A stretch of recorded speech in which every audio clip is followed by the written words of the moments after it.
Hello everyone, welcome to my YouTube channel. आज हम लोग परोपकार का फल कहानी को पढ़ेंगे। यह कहानी क्लास 2 के बुक से ली गई है। परोपकार यानी किसी पर ममता, दया या उपकार करना परोपकार कहलाता है। का फल यानी उसका क्या हमें रिजल्ट मिलता है, यानी फल क्या मिलता है, उसी के बारे में इस कहानी में पढ़ना है। तो पढ़ते हैं इस कहानी को। यह उस समय की बात है जब रोम में जॉर्ज तृतीय नाम का एक शासक राज करता था। शासक यानी राजा राज करता था। वह बहुत ही अत्याचारी था। क्या था? अत्याचारी यानी बहुत ही क्रूर शासक था, यानी दयालु नहीं था। अगर उसके किसी भी गुलाम से कोई गलती हो जाती थी तो वह उसे कोड़ों से पिटवाता था। गुलाम से पहले जो राजा होते थे वो गुलामों को खरीदते थे पैसे दे करके, और वो गुलाम उनका सारा काम करता था। जो काम वो राजा करने के लिए कहता था, सारा काम गुलाम करता था। तो अगर गुलाम से कोई गलती होती तो उसे कोड़ों से पिटवाता। कोड़ों से पिटवाता। एक वो होता है लेदर का बना हुआ रहता था, वो रस्सी टाइप का, उसी से मारता था। उसे मारने पर बहुत चोट लगती थी। चमड़े का बना होता था। मारने पे बहुत ज़्यादा उसे क्या होता था, चोट लगती थी। तो उसी से वो पिटवाता था। ऐसे जीवन से गुलाम बहुत दुखी थे। ऐसे कोई भी ऐसा जीवन नहीं चाहेगा। वह उन गुलामों में से एक एंडरसन नाम का गुलाम था। बहुत सारे गुलामों में से कौन था? एक एंडरसन नाम का एक गुलाम था। एक दिन उससे कोई गलती हो गई। एक दिन उससे भी कोई गलती हो गई जिसकी सजा उसे 50 कोड़ों के रूप में दी गई। यानी बहुत उसको पिटाई हुई कोड़ों से, बहुत ज़्यादा 50 बार उसे मारा गया। उसने सोचा कि गुलामी का जीवन जीने से तो मृत्यु ही अच्छी है। उसने क्या सोचा कि गुलामी का जो जीवन है उससे तो अच्छा है कि मैं मर जाता, मृत्यु मुझे मिल जाती। ऐसा सोच वह मौका देकर एक दिन वहाँ से भाग गया। तो मौका मिलने पर क्या किया? वो वहाँ से भाग गया। भागते भागते एंडरसन जंगल में पहुँच गया। कहाँ पहुँच गया? जंगल में। वह बहुत थक गया था, अतः एक साफ जगह देखकर वह सो गया। शेर की भयंकर दहाड़ की आवाज़ सुनकर जब वह जागा तो उसे अपने ठीक सामने एक शेर खड़ा दिखाई दिया। यानी कि शेर की भयंकर दहाड़, यानी शेर क्या करता है, जो आवाज़ निकालता है उसे कहते हैं दहाड़ना। तो भयंकर, बहुत ही डरावनी दहाड़ निकाली शेर ने। तो वह जागा और उसे अपने सामने देख करके, शेर को अपने सामने खड़ा देख करके उसे क्या, जब वो जागा तो अपने सामने किसे देखा? शेर खड़ा दिखाई दिया, जो बार बार अपने दाएं पंजे को चाट रहा था। शेर क्या कर रहा था? अपने ही दाएं पंजे को, जो पैर के पास जो नाखून होते हैं, वो उसका पंजा जो होता है, उसी को वह चाट रहा था। उसके पंजे से खून बह रहा था। यानी क्या, उसके पंजे से क्या बह रहा था? खून बह रहा था।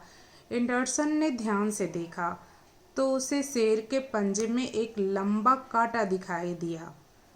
क्यों खून निकल रहा था? क्योंकि शेर के पंजे में एक लंबा कांटा लगा हुआ था, इसीलिए। वह हिम्मत करके शेर के पास गया। बहुत ज़्यादा साहस करके, हिम्मत करके वह किसके पास गया? शेर के पास गया। उसके पंजे में से कांटा निकाल दिया। पैरों का जो पंजा है जिसमें नाखून लगे होते हैं, उससे क्या किया? वो कांटा निकाल दिया। कांटा निकालने के बाद शेर को आराम मिला। तो शेर को आराम मिला। शेर ने एंडरसन का हाथ चाटकर उसको धन्यवाद दिया।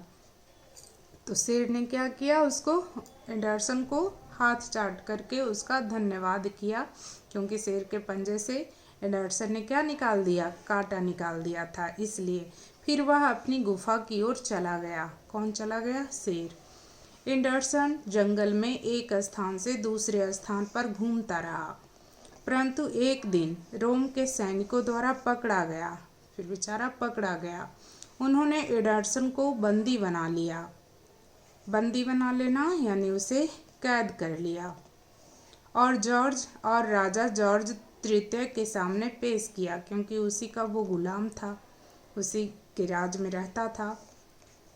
राजा ने एंडरसन को भूखे शेर के सामने फेंकने की आज्ञा दी। सजा के रूप में राजा ने क्या आज्ञा दी कि इस एंडरसन को, जो कि यहाँ से भाग गया, इसे भूखे शेर के सामने फेंक दो। अगले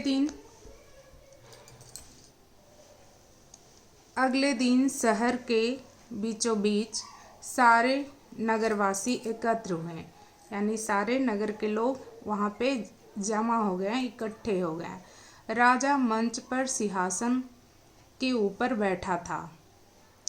चारों ओर बाड़ लगाकर शेर के पिंजरे को बाड़े में लाया गया, यानी कि शेर को किस में लाया गया? बाड़े में लाया गया। चारों तरफ से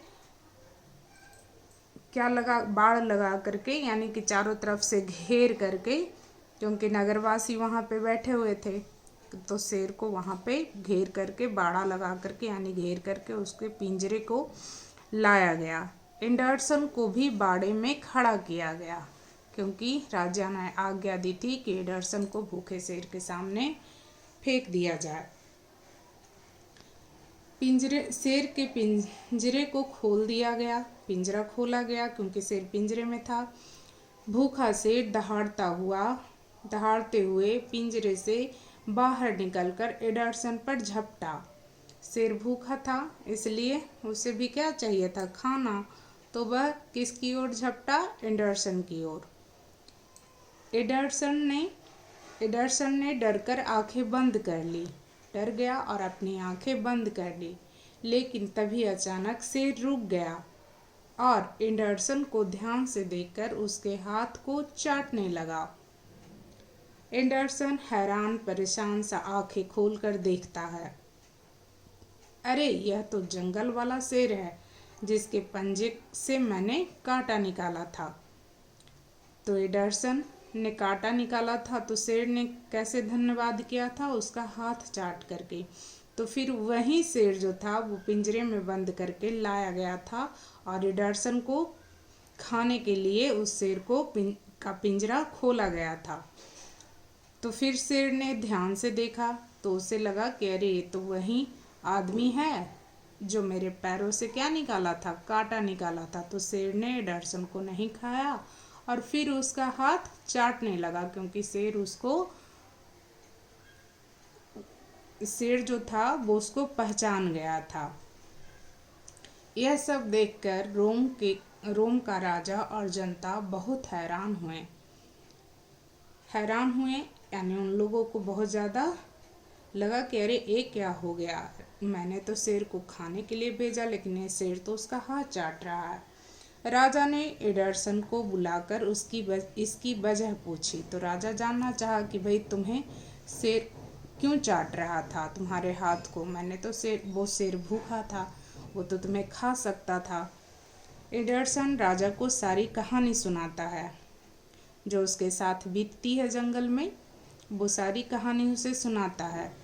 यह सुनकर राजा सोचता है कि एंडरसन की दया भावना ने एक हिंसक जानवर को भी अपने बस में कर लिया। तो राजा क्या सोचता है कि इसकी जो दया भावना है, हिंसक जानवर को भी अपने बस में कर लिया। यानी हिंसक जानवर, यानी कि जो जानवर मांस खाने वाले हैं, जो हिंसा करने वाले हैं, जानवरों को, इंसानों को मारने वाले हैं, वो भी दया के कारण इसके बस में आ गया। इसलिए वह एंडरसन और शेर दोनों को मुक्त करने का आदेश देता है। वो राजा था तो अत्याचारी, लेकिन इस तरह से एक शेर भी होता है जो काफ़ी क्रूर होता है, लेकिन राजा ने देखा कि अरे, ये तो शेर को अपने बस में कर लिया। कैसे कर लिया? क्योंकि उसमें दया की भावना थी। तो वो अपने मन को बदलता है थोड़ा और दोनों को मुक्त करने का आदेश देता है। किसी ने ठीक ही कहा है, दया मनुष्य का सच्चा आभूषण है। तो यहाँ कहानी कह रहा है कि किसी ने सही ही कहा है कि दया मनुष्य का सबसे सच्चा आभूषण है। यानी कि जो कुछ है, अगर आभूषणों से नहीं, बहुत कुछ जो हम लोग आर्टिफिशियल यूज करते हैं उससे नहीं, बल्कि दया की भावना सबसे अच्छा आभूषण है। उससे इंसान की चमक और भी बढ़ जाती है। तो ये थी कहानी परोपकार का फल। परोपकार किसने किया, यानी उपकार, किसी पे दया की भावना किसने की, एडरसन ने। तो बदले में उस पे भी शेर ने क्या किया, परोपकार ही किया, उस पे भी दया की ही भावना दिखाई और उसे नहीं खाया। तो ये थी कहानी, यानी मनुष्य के हृदय में दूसरों के प्रति सदैव दया भावना होनी चाहिए, तभी प्रकृति का भी संरक्षण होगा और आगे विकास भी होगा। तो कैसी लगी यह कहानी आप लोगों को, बताइएगा, कमेंट कीजिएगा। धन्यवाद, थैंक यू। यहाँ पे फिगर में बता करके दिखाया गया है।